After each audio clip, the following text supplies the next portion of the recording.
It could happen in any school in the country, including right here in North Texas.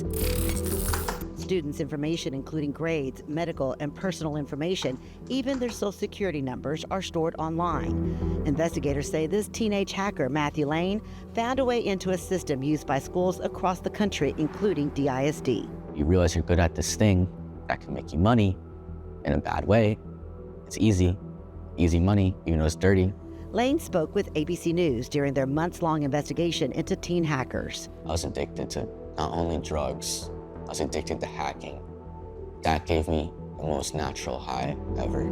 Investigators say that addiction quickly turned into something much bigger. Lane broke into a system called Power School, used by schools across the country to store data for millions of students and teachers.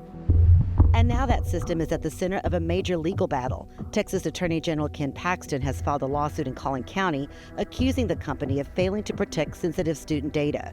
According to the state, more than 880,000 Texas students and teachers had their information stolen, leaving them vulnerable to identity theft. I took their sense of security and being.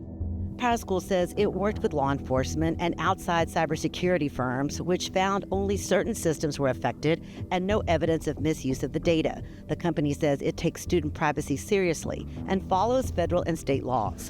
A spokesperson declined to say how many were impacted or how much was paid in ransom. Lane says it didn't start as a crime. Like most hackers, he says it started while playing games online. Lane started on the popular online gaming platform called Roblox. It's very toxic and edgy, according to the internet. And not a lot of people know that. ABC also got a statement from Roblox that says, in part, we work closely with law enforcement and other partners to report cyber-enabled crime. A London-based group called the Hacking Games works with ex-hackers and cybersecurity experts to raise awareness. It's led by Fergus Hay.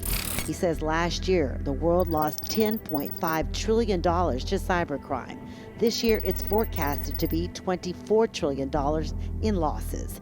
The majority of hackers, he says, are Generation Z. The reason why is because the bad guys have worked out where the kids are developing their skill sets, and it's in gaming. Now, the overlap between a hacker and a gamer is 100%. Every hacker is a gamer. Federal authorities say gaming is the pipeline to hacking. Now, any teen that really wants to learn how to code just does it with AI. Experts say kids today are learning faster than ever. Federal investigators say in the Lane case, he used stolen credentials to access Power School's database, and then a co-conspirator moved significant amounts of data overseas to a server Lane leased. The impact was felt here in North Texas. Dallas Independent School District was among the districts impacted. They were notified that student private information had been accessed in a data breach. The district serves more than 140,000 students. One of the worst I've seen here when you talk about financial impact and you talk about the forever impact that these students and faculty will have for the rest of their life. The hackers are making significant money. They say that's the lure, the cash, the lifestyle, and the thrill. Part of it is to make the money, but the other part is that thrill of going in and not getting caught. You see this lavish, luxurious lifestyle that these kids, other people, sometimes adults 20 to 40 years old, leading, and you're like, as a young kid, like, I want that. Matthew Lane says he knew he would eventually get caught, and it all came crashing down when the FBI showed up at his front door. I'm so thankful I got caught. I really am. That stuff affected me so bad.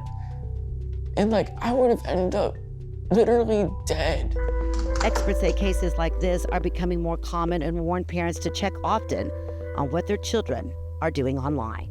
Parents need to lock in. Parents need to understand the world that their kids are living in, understand the threat of their kid being groomed from their bedroom. For Lane, it's too late. He's going to prison, but says his mission now is to keep other teens from going down the same dark path. In Dallas, I'm Rebecca Lopez.